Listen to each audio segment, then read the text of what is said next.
their work as party functionaries and office bearers. Honourable members, on my own behalf and that of the National Assembly, I welcome the delegation to Parliament and wish them fruitful engagement and during their stay in the country. I thank you.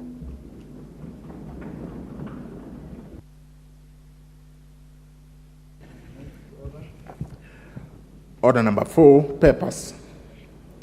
Order number 4, petitions. Order number 5, papers.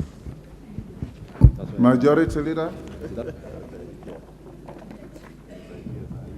Give the mic. Thank you very much, Honorable Speaker. Honorable Speaker, I beg to lay the following papers on the table of the House today, Tuesday, 20th June 2023.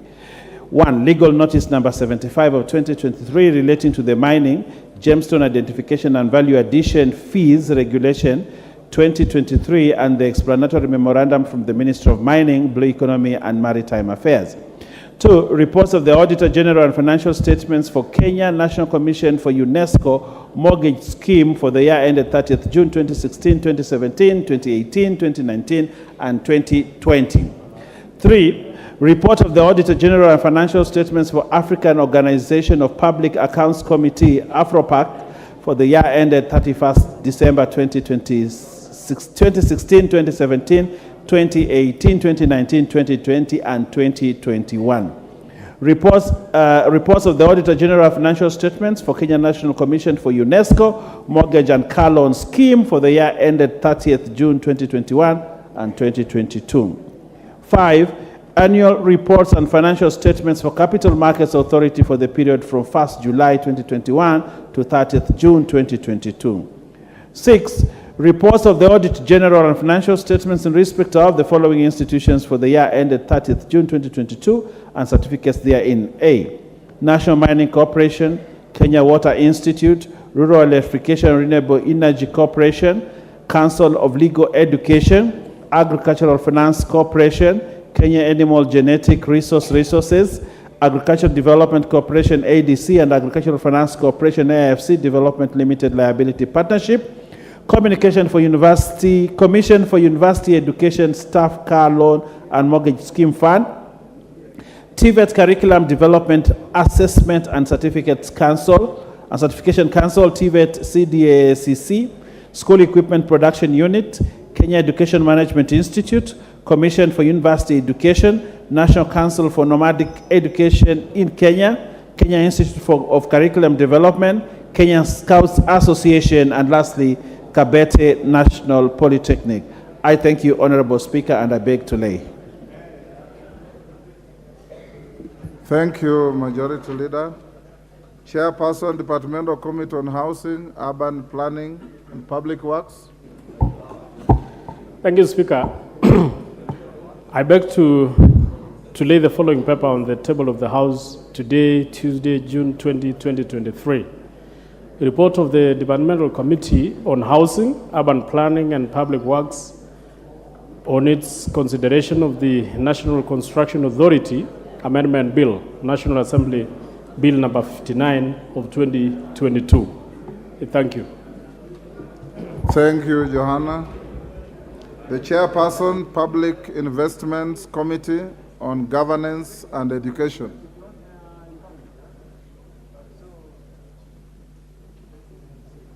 Give the honourable member. Thank you, Honourable Speaker. Honourable Speaker, I beg to lay the following papers on the table of the House today, Tuesday, the 20th June 2023. Number 1, first report of the Public Investments Committee on Governance and Education on its consideration of the report of the Auditor General on the financial statements of state corporations, regulatory and governance agencies for the financial years 2018-2019, 2019-2020, and 2020-2021, and 2, second report of the Public Investments Committee on Governance and Education on its consideration on the report of the Auditor General on the financial statements of state corporations, training colleges / institutions for the financial years 2018-2019, 2019-2020, and 2020-2021. I beg to lay, Honorable Chair. Thank you. Chairperson, Budget and Appropriations Committee. Ndindi Nyoro. Yeah, thank you very much, Honorable Speaker. Honorable Speaker, I beg to lay the following paper on the table of the House. Today, Tuesday, 20th June, 2023. Report of the Budget and Appropriations Committee on its consideration of the second supplementary estimates for financial year 2022-2023. Thank you very much, Honorable Speaker. Next order. Order number 6, notices of motion. Chairperson, Public Investments Committee on Governance and Education. Thank you, Honorable Speaker.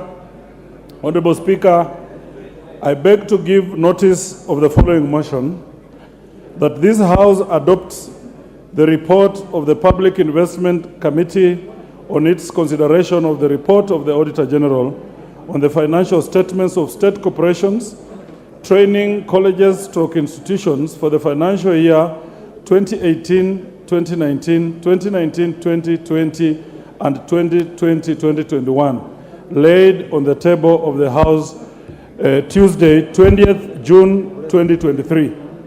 Thank you. Next, Chairperson, Budget and Appropriations Committee. Thank you very much, Honorable Speaker. Honorable Speaker, I beg to move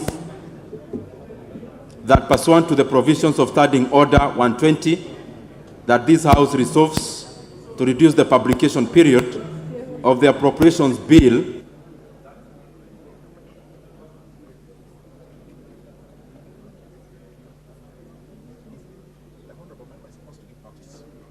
You are supposed to give notice, Honorable Ndindi. Thank you very much, Honorable Speaker.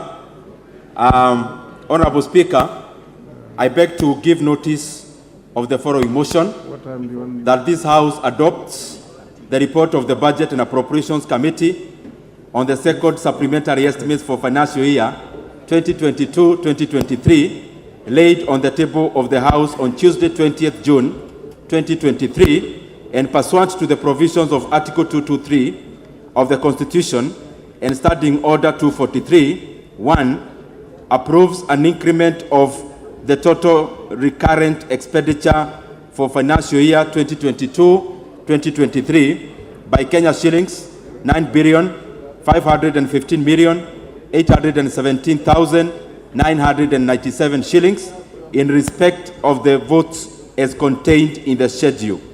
2, approves a decrease of the total capital expenditure for financial year 2022-2023 by Kenya shillings 34,977,926,251 shillings in respect of the votes as contained in the schedule.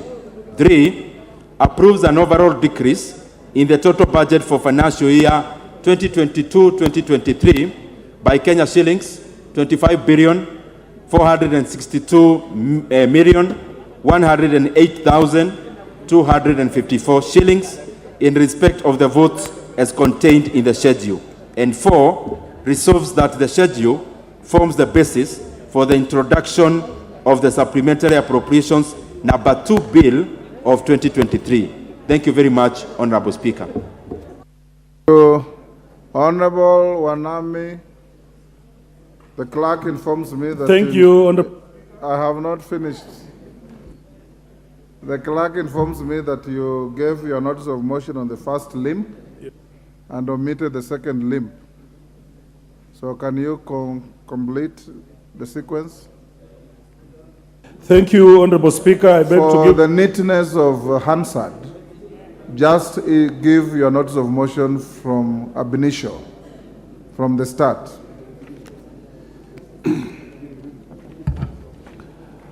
Honorable Speaker, I beg to give notice of the following motion, that this House adopts the report of the Public Investment Committee on its consideration of the report of the Auditor General on the financial statements of state corporations, regulatory and governance agencies for the financial year 2018-2019, 2019-2020, and 2020-2021 laid on the table of the House on this Tuesday, 20th June 2023. And the second motion, Honorable Speaker, I beg to give notice of the following motion, that this House adopts the report of the Public Investments Committee on its consideration of the report of the Auditor General on the financial statements of state corporations, training colleges, and institutions for the financial year 2018-2019, 2019-2020, and 2020-2021, laid on the table of the House on Tuesday, 20th, 2023. Thank you, Honorable Speaker. Thank you, Honorable Mboka. Honorable members, allow me to acknowledge in the speakers and public gallery the following schools: Chogoria Boys from Mara, Tharaka Nithi; Ndururumo Boys from Laikipia West, Laikipia; Materi Girls from Tharaka Nithi. On your behalf and on my own behalf, I welcome the students and their teachers to the House of Parliament. Next order. Order number 7, questions and statements. Order number 8, procedural motion, reduction of publication of period of a bill. Chairperson, Budget and Appropriations. Thank you very much, Honorable Speaker. Honorable Speaker, I beg to move a procedural motion that is on the reduction of publication period of a bill. Honorable Speaker, I beg to move that pursuant to the provisions of Standing Order 120, that this House resolves to reduce the publication period of the appropriations bill, that is National Assembly Bill number 27 of 2023, from 7 days to 4 days. Honorable Speaker, the essence of this request, Honorable Speaker, it is based on the fact that this June and all Junes in the calendar are usually very consequential in regards to the management of public resources. It is the same month that we, Honorable Speaker, consider the finance bill. It is the same month that we consider the estimates. It is the same month, Honorable Speaker, that we also consider a supplementary 2 when it is there. And therefore, Honorable Speaker, that is the reason that I'm requesting that we reduce the publication period so that even the supplementary 2 that we are moving will be of consequence as we move to the 30th of June. Honorable Speaker, I request that the Honorable Member for Chuka Igabangombe, Honorable Patrick Munene, to second. Patrick Munene.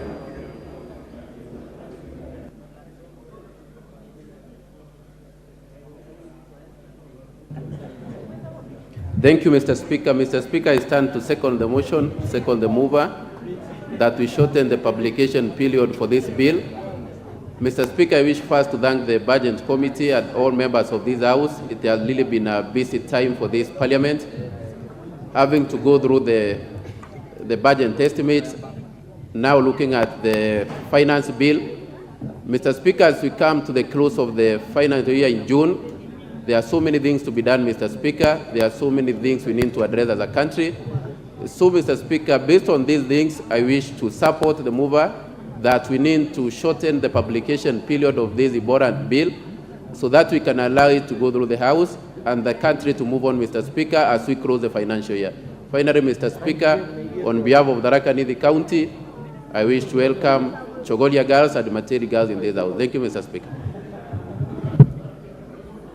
Thank you, Honorable Munene. If I were you, I would have extended the welcome to all the 3 schools. Honorable members, I now propose the question which is that pursuant to the provisions of Standing Order 120, this House resolves to reduce the publication period of the Appropriation Bill, National Assembly Bill number 27 of 2023, from 7 days to 4 days. Honorable members, I'll now put the question, which is that pursuant to the provisions of Standing Order 120, this House resolves to reduce the publication period of the Appropriation Bill, National Assembly Bill number 27 of 2023, from 7 days to 4 days. As members of that opinion say aye. Aye. Will those of the contrary opinion say nay? The ayes have it. Next order. Order number 9, the Appropriation Bill, National Assembly Bill number 27 of 2023, first reading. A bill for an act of parliament to authorize the issuance of a sum of money out of the consolidated fund and its application towards the service of the year ending on the 30th June 2024, and to appropriate that sum and a sum voted on account of by the National Assembly for certain purposes, services and purposes, public services and purposes. Order number 10, the County Allocation of Revenue Bill, Senate Bill number 16 of 2023, first reading. A bill for an act of parliament to provide for the equitable allocation of revenue raised nationally and among the county governments for the 2023-2024 financial year, the responsibilities of the national and county governments pursuant to such allocation and for connected purposes. Next. Order number 11, the Equalization Fund Appropriation Bill, Senate Bills number 3 of 2023, first reading. A bill for an act of parliament to authorize the issue of a sum of money out of the Equalization Fund and its application towards the service of the year ending 30th June 2023, to appropriate that sum for certain public basic services and for connected purposes. Order number 12, the Appropriation Bill, National Assembly Bill number 27 of 2023, second reading. Yes, Honorable Ndindi Nyoro. How are you? Thank you very much, Honorable Speaker. Honorable Speaker, I beg to move that the appropriations bill, that is, I beg to move the appropriations bill, National Assembly Bill number 27 of 2023, Honorable Speaker. Be now read a second Be now read for a second time. Thank you very much. So go ahead. Thank you very much, Honorable Speaker. The essence of this bill that we are moving. Order, Honorable Ndindi. Honorable members, the bill being moved by the Chair of Budget will be allocated no more than 45 minutes. After he moves and is seconded, I'll give an opportunity to the minority and majority leaders, and if need be one or two more, then we move to order number 13. I'm doing this for the simple reason that the bill is a replica of what you did in the Committee of Ways and Means in the House, and it has no new material that would require extensive debate. But I will see how it goes. I want you to go to Finance Committee latest by 4. Ndindi Nyoro, proceed. Thank you very much, Honorable Speaker, for that chance. And for the neatness of the Hansard, Honorable Speaker, allow me to do it again. That, Honorable Speaker, I beg to move that the Appropriations Bill, that is National Assembly Bill number 27 of 2023, be read for the second time. Honorable Speaker, the reason why we are introducing this bill, Honorable Speaker, is so that we align the government spending as we come to the close of the financial year, that is 2023. And Honorable Speaker, I really want to thank the members of the Budget and Appropriations Committee and the relevant departmental chairs, because they rose up to the occasion and we were able to consider the contents of this bill over the weekend, culminating, Honorable Speaker, to what we were doing even as early as this morning. Honorable Speaker, the bill is not far-reaching because we are just trying to align, as we come to the close of the financial year, to align what the government will actually be collecting as revenue, and we align the same with the expenditure side as we come to the close of the financial year. And Honorable Speaker, some of the issues that we have been able to consider is the absorption rate for various MDAs, because Honorable Speaker, many times we appropriate money, but some of the MDAs may get a huge sizable amount of funds, which, Honorable Speaker, they may not be able to absorb. And as we come to the close of the financial year, we really had to consider those facts, that yes, as we come to the close, we have to put monies where they can be absorbed.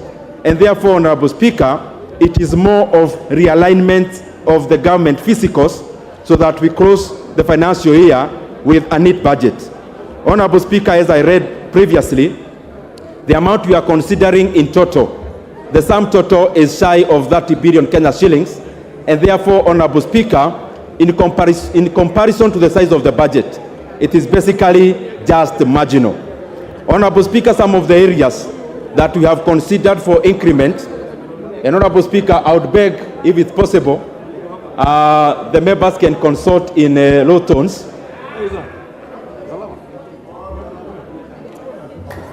Order. Order, honorable members, Honorable Wamshomba, and your team around there. Tafadhali muongee kwa sauti ya chini. You are disrupting the flow of thought of the member on his feet.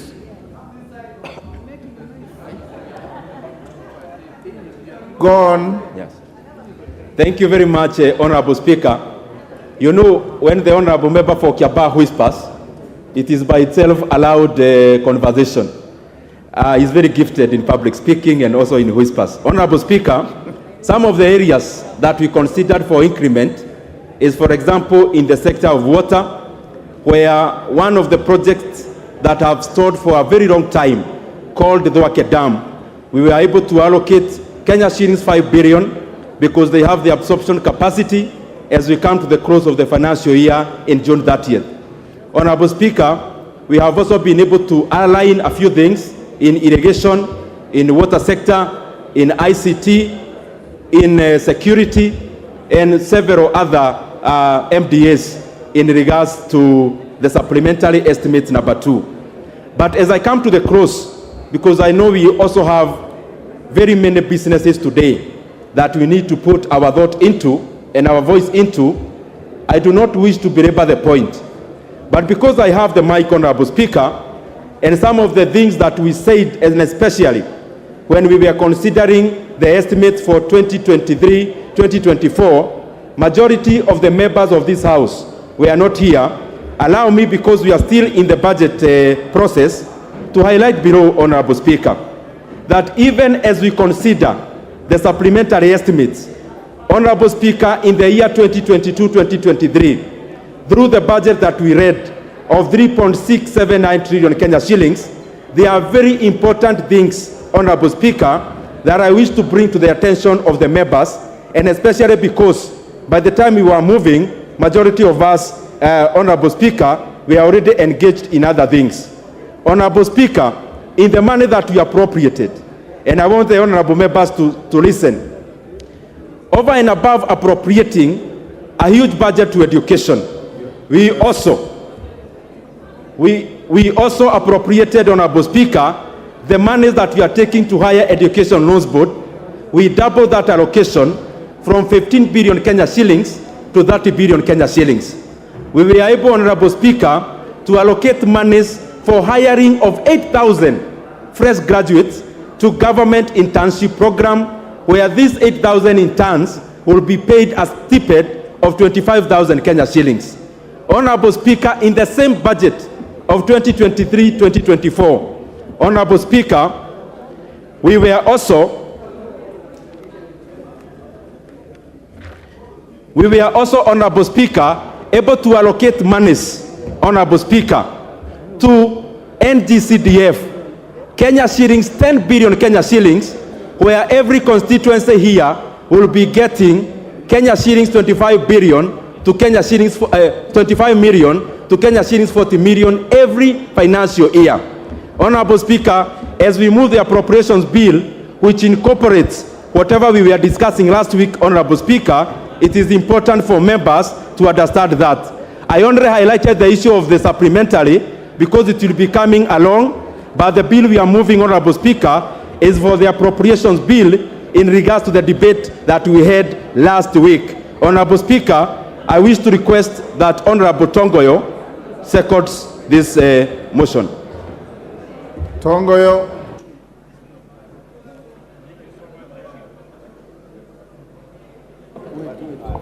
Thank you so much, Mr. Speaker.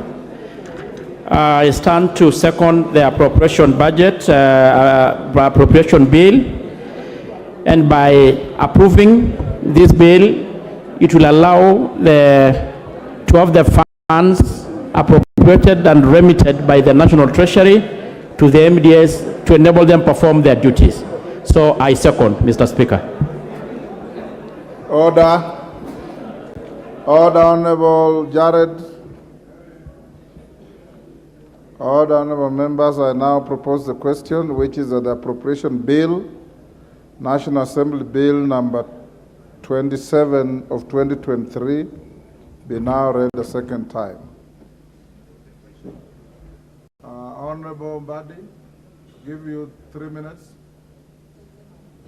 Thank you, Mr. Speaker. Mr. Speaker, unfortunately, I was not present when Committee of Ways and Means were deliberating on various vote heads. But, Mr. Speaker, allow me, in the shortest time that you have allocated me, to highlight just a few things. Mr. Speaker, I'm worried about this budget.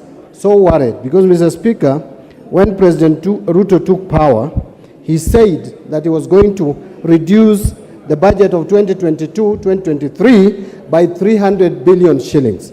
That did not happen, and instead, what we are seeing today is an increase in the budget from the 2022-2023 budget to 2023-2024, an increase of 544 billion shillings, Mr. Speaker.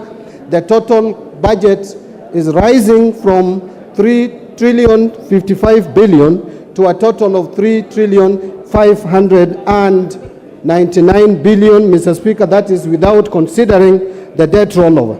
Mr. Speaker, if you look at this budget, and it is broken down into total executive expenditure, parliament, judiciary, and other CFS, the financing of this budget is going to be a challenge, Mr. Speaker, because this country is deluding itself that we can raise ordinary revenue from 1,917 billion in the current financial year to 2,571 billion in the next financial year.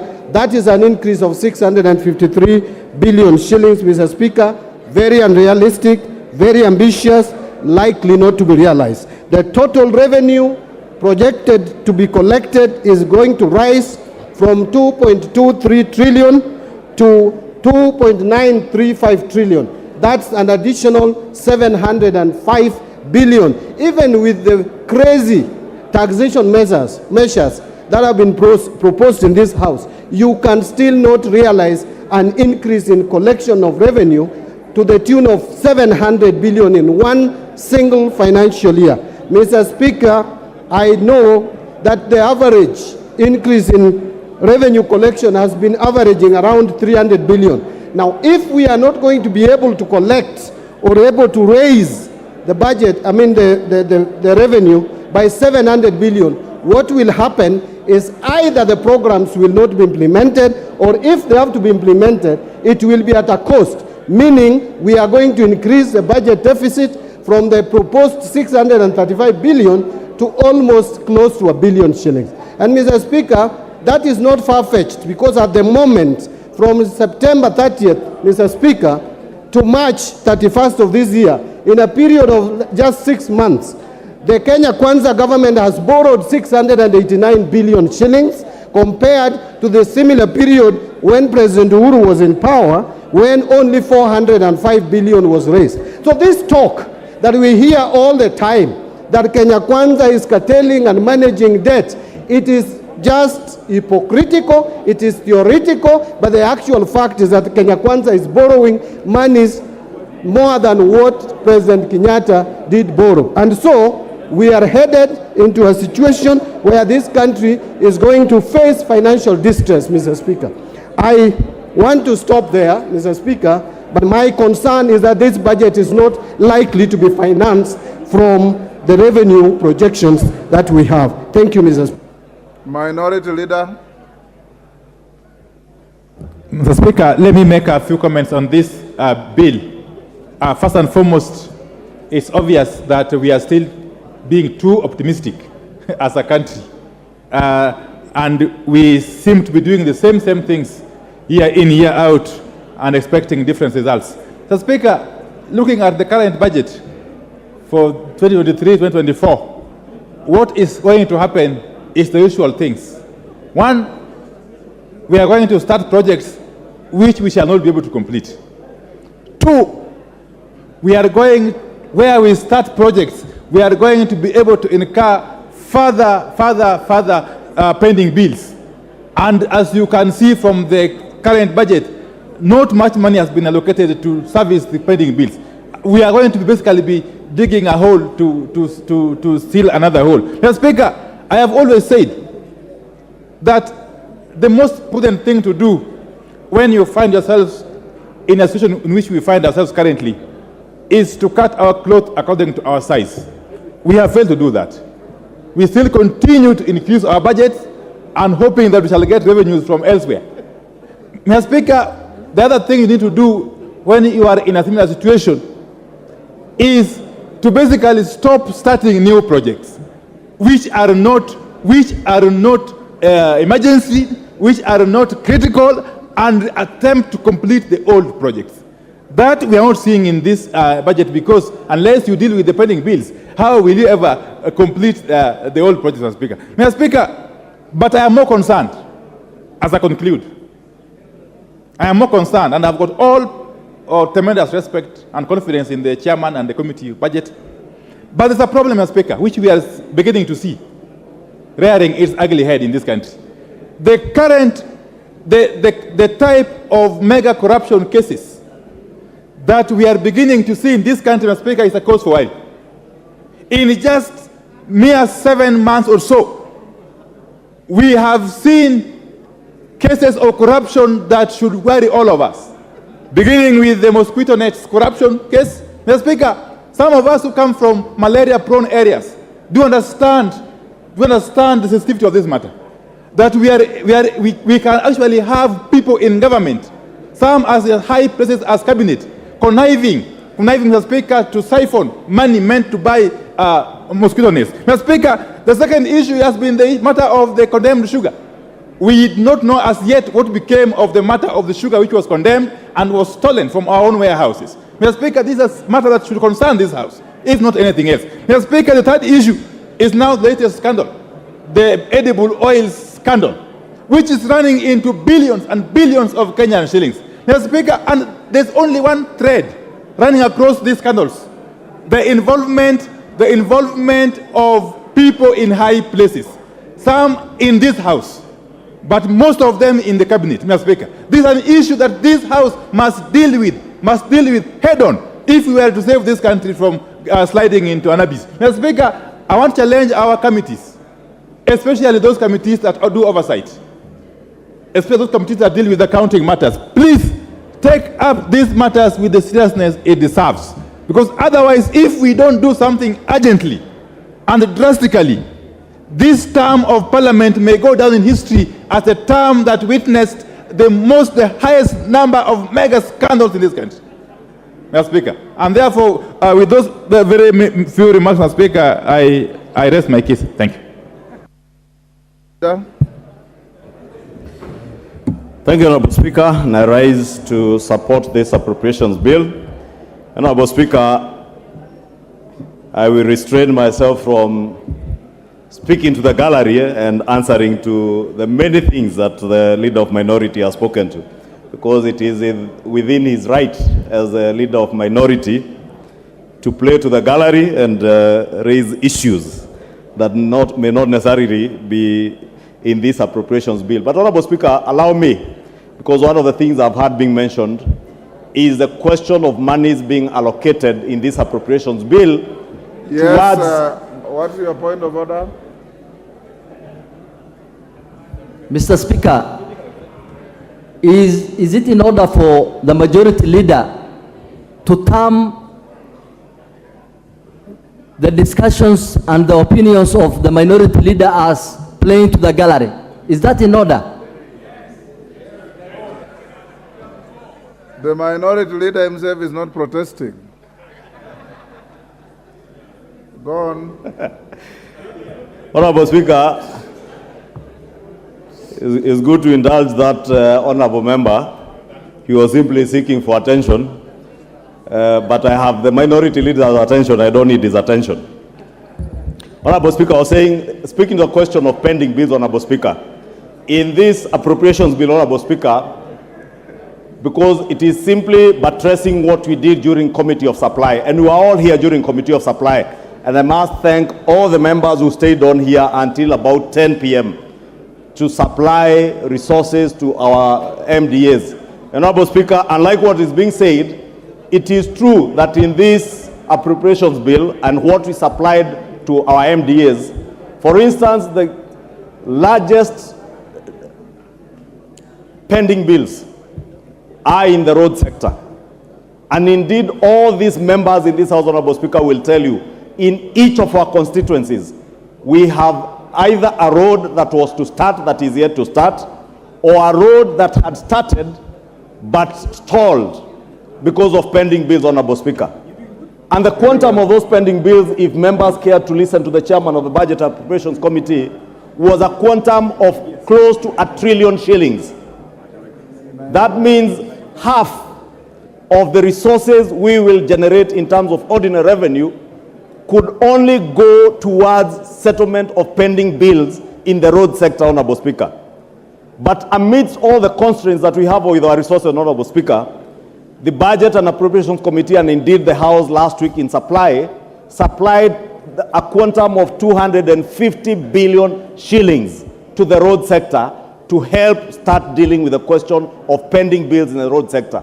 And indeed, Honorable Speaker, you will see with time, as at when exchequer releases begin, hopefully after the month of July, Honorable Speaker, if we agree with the chair of the Finance Committee and finish with the finance bill third reading today or in the course of the day tomorrow, Honorable Speaker, and we are able to generate adequate revenues to be able to unlock the question that the leader of minority rightly says, that we have a huge problem of pending bills. That 250 billion shillings to the road sector is not enough. Even after rationalizing all those roads projects that have been committed to, the figure came to about 730 billion. Therefore, it tells you, even if we were to allocate resources, not to deal with new projects, and I just want to inform the House and the leader of minority, that we are not dealing with new road projects, we are dealing with those already committed road projects. And it would take ordinarily, either we commit the entire of our development expenditure to the road sector without having to deal with anything else, or we do what the Budget and Appropriations Committee recommended, that we allocate 250 billion shillings this year. If we perform better in terms of revenue allocation, next year we can do another 300 to 400 billion shillings. And with time, by the third year of this administration, we should be able to have cleared all those pending bills and contracts that have already been committed to, and be able to begin to embark on new projects. Therefore, allow me to just inform the leader of minority that indeed there are no new road projects, we are committed to completing those that were committed contractually before the last regime. If you look at the education sector, Honorable Speaker, and members will remember when we begin this session in January, our children had just opened school, and there was a crisis on CBC, the junior secondary schools, capitation of junior secondary schools, capitation of those in CBC classes, Honorable Speaker, was a big problem. But in this appropriations bill, we are appropriating a whopping 630-something billion shillings going to the education sector to ensure that CBC is not just something we are talking about, but something that we are actualizing and committing resources to. And it's not just the junior secondary school, even capitation of our day secondary schools and our boarding schools to ensure even our free primary education sector that resources are going to our schools, Honorable Speaker. Honorable Speaker, there is also money that has been appropriated to the social services sector. And you have seen in the press recently, Honorable Speaker, as much as our media houses have a quarrel to pick with us, and therefore they will go to great lengths to demonize what is not being done or what is supposed to be done, and they will eloquently carry out investigative series on how many octogenarians have not received their cash transfer schemes, but I never see them cover when they are receiving this money. But I want to tell them today, we are appropriating adequate resources to ensure that our elderly and vulnerable in society, Honorable Speaker, are able to access their money, their cash transfer, including orphans and PWDs in our communities that access money from government. We have allocated inadequate resources within the social services sector, Honorable Speaker, to ensure that all these people are able to access their money. Majority Leader. Yes, Honorable Jared. I know what Jared wants to say. Mr. Speaker, this new emerging character of disparaging the media that does nothing but to shine bright light in the dark corners of government, I think should stop, Honorable Speaker. What is We the point get of order? informed through the media, we get news through the media, and if somebody has a beef to pick with the media, they have professional bodies around the media houses. What is the point of order, Jared? My point of order is to ask the majority leader, together with his surrogates, to stop disparaging the media, Honorable Speaker. The media plays an important role to this country and to the world at large, Honorable Speaker, and I thank you. Ichungwa, endelea. Honorable Speaker, allow me to ignore what only warrants to be ignored. Honorable Speaker, in this appropriations bill, in conclusion, Honorable Speaker, we have allocated immense resources to our own pet subject of CDF. And I know, Honorable Speaker, CDF is misconstrued out there to be money that belongs to these members of parliament. But CDF is money that belongs to our voters, the people who have sent us to this house, Honorable Speaker. And the resources that have been devoted to CDF this financial year, Honorable Speaker, will not only go to supplement what has been devoted through the Ministry of Education, that 630 billion shillings going to the Ministry of Education, but also to supplement our bursary schemes, Honorable Speaker, in our constituencies, to ensure that the children who have been committed to schools, who are getting school capitation, that school capitation is not adequate and is not enough. Those children need school bursaries. Honorable Speaker, we are talking about digital hubs in our constituencies. I want to ask members of parliament, now that the government, and I am sure the ICT committee will be briefing members on this, is intent on establishing ICT innovation hubs in every ward in our constituencies, to at least in the next financial year, as we retreat for the short recess, which, Honorable Speaker, I know many of the members will retreat to do their proposals. As you engage with members of the public, it is good to inform members of the public that there are those innovation hubs in each of the wards, so that you also devote in your CDF proposals and budgets a bit of money for construction and equipping of those ICT hubs.